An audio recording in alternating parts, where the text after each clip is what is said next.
Shorty wanna blow me, then bro me. She told me that I gotta keep it low key. Somebody got a cuff like the police. That's why she always acting like the homie. Shorty wanna blow me, then bro me. She told me that I gotta keep it low key.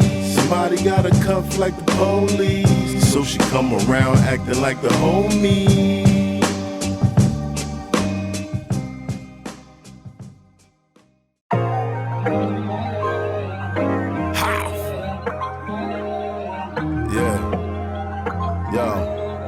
I just wanna get right to it. Look.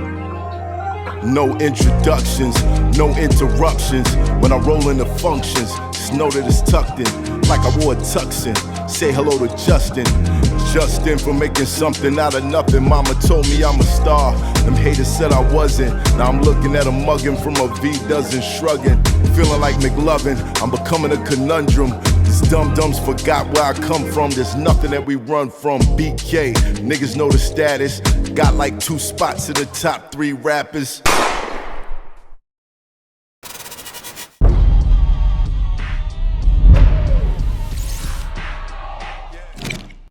It's Hoffa, trapper turn smack rapper. Only smack rapper that you know is smack rapper. How many years have you been on SNL now? 21? 22, yeah. 22. And is this the longest, like, of anyone? Mm-hmm. What do you attribute that to? And what do you get a call from like Eddie Murphy and people when you get to a certain amount of years? You like the big dog, give me like, congratulations. Somebody tell a joke, you like, I wish. Hold on, 22 years? The longest. The longest. Yeah, 22 years, clap that up. Clap that up. That gotta count for That something. feels good. Yeah, I ain't gonna lie. Seen the Who covers. you blackmailing? I look like it was a lot of fun. Yeah. That's What do I attribute Why you gotta it be to? blackmailing somebody? I'm just saying. I attribute it to knowing the other side of what it's like not to have a job, bro. You know what I'm saying? Like the years between Nickelodeon and SNL were a real like wake up call for me as far as like being an adult and having to provide for yourself. Right. And like up until that point, it wasn't really a problem because I was providing early. You know what I'm saying? Right. Like I was still a young kid and I was able to, you know, whatever say that I had, you know, money coming in kind of shit. So that mentality was just different. And then I didn't feel like I needed to know what it was like to like, you know, bartend or, you know, serve or this, that, and the other because this was what I was going to do. You know what I'm saying? And I didn't have no reason to think that it would ever be an issue kind of thing as far as like finding work is concerned. But the transition from like, you loving that story? Come on,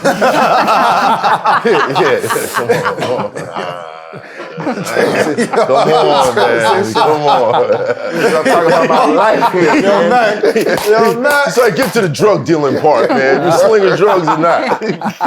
Yo, that was the times get that hard. Yeah, man. Like trying to prove to people that a child actor can perform for adult audiences was a tough thing. You know what I'm saying? And like for a couple of years, shit was not happening. And that was at the same time that I was finding out that my accountant ran away with all my first monies, kind of shit or whatever. Wow. So, you know, that was a, you know, it was a tough.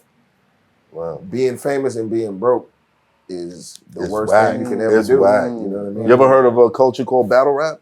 Yeah, that's what that's like. That's what that's like. That's right? what that's like. Yeah, Famous and broke. Crazy. Yeah. Famous and broke. How you land that gig playing Fat Albert?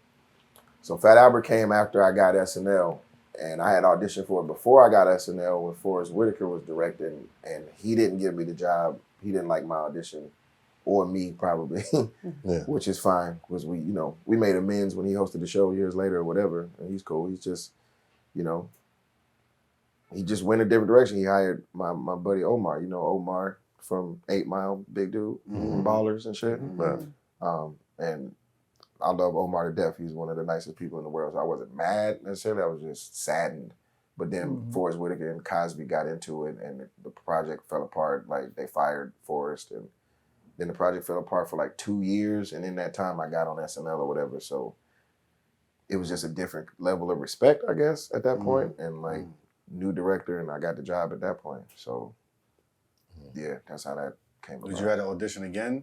Yeah, but this time I was like, coming in at the last minute, you know what I'm saying? And like I had to fly in, and like they knew they didn't have that much time with me. So I heard my you. time. Heard you. You know what I mean? So it was a different kind of focus on it. And then like, you know, it was down, like the first time it was down to like me and Omar, and they just chose Omar. And then the second time around, I think Omar might have been busy. I don't even know if he auditioned like that the second time around.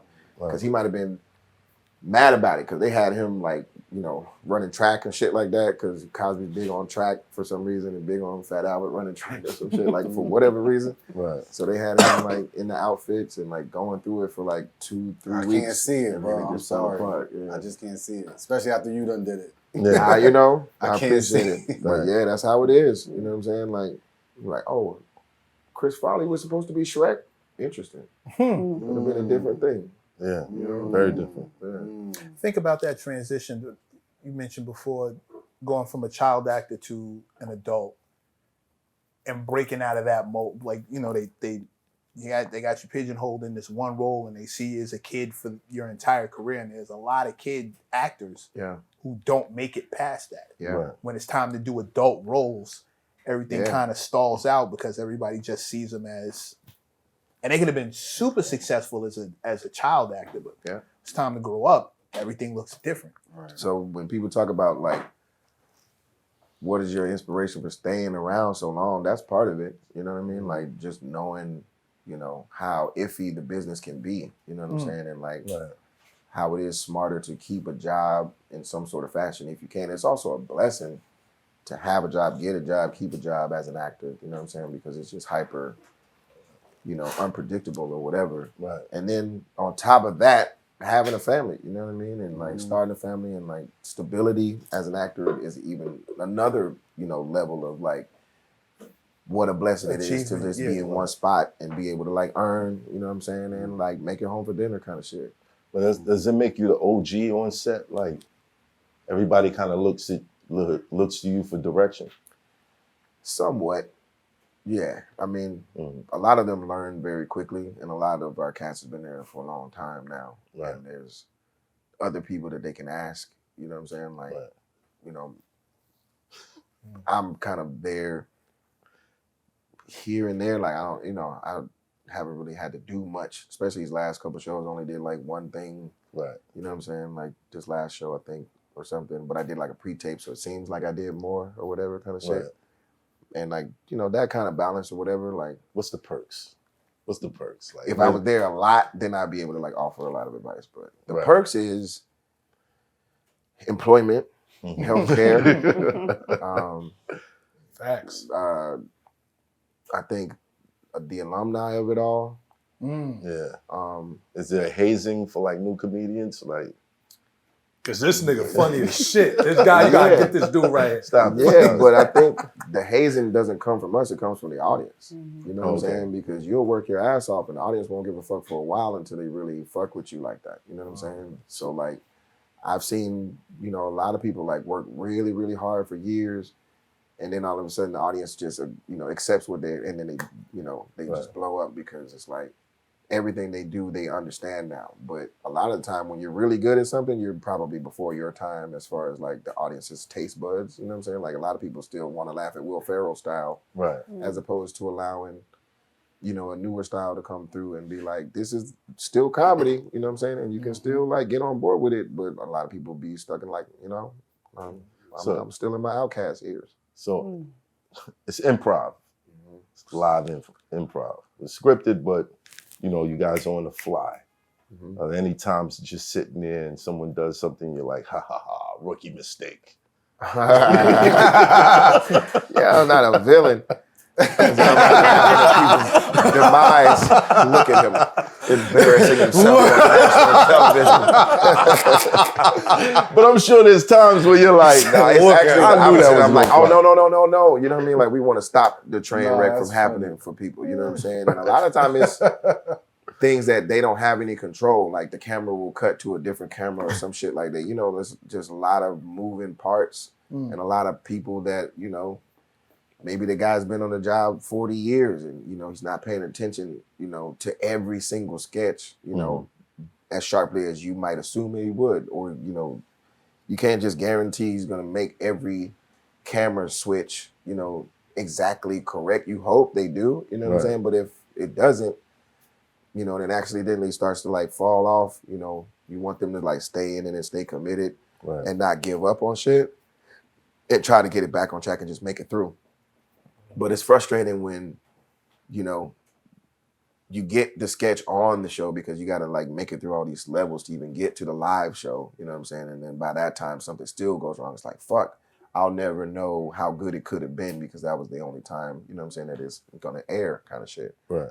So yeah, there's lots of like ups and downs like that. And it's a very emotional kind of place. So I try to tell motherfuckers like, you know, there's just remind people, like they told me, there's always another show.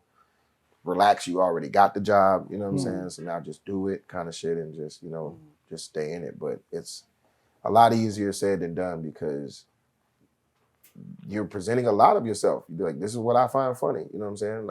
I thought this was smart. Maybe, you know, like, and your response is telling me that it's not smart, it's not funny. Go back, blah, blah, blah. It's a tough pill to swallow, especially over and over and over again. So what would you say are the biggest eye-opening moments for like, y'all don't fuck with that.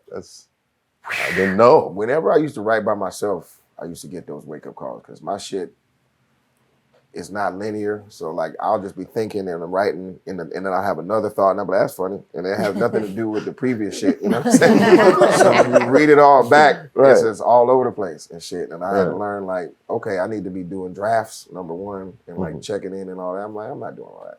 Right. So like, I let the writers write because that's what they're good at. You know, I didn't take writing courses and shit. You know, like, I'm an actor. You know? Olympic highlights. What's that like working with Kevin Hart?